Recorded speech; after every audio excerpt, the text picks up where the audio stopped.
Yung chicken. Hindi na nagawin.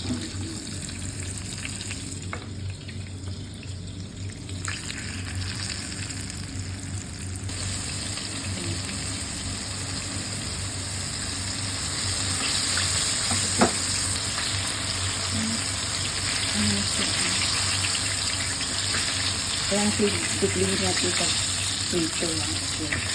Tigli. Tanggalin natin. Tanggalin natin. Tanggalin natin.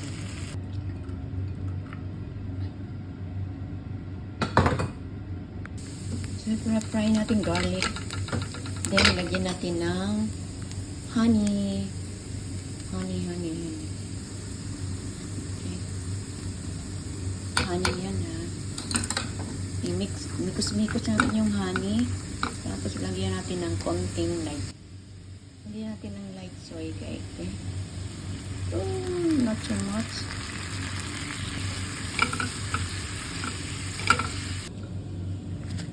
Okay. I-fry na natin dito sa atong honey.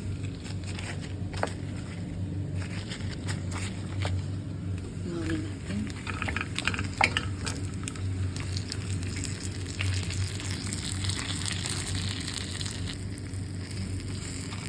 Okay na, dito na siya. So,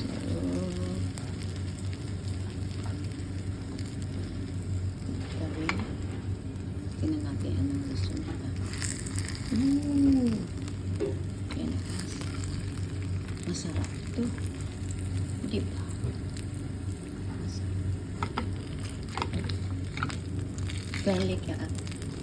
Garlic honey.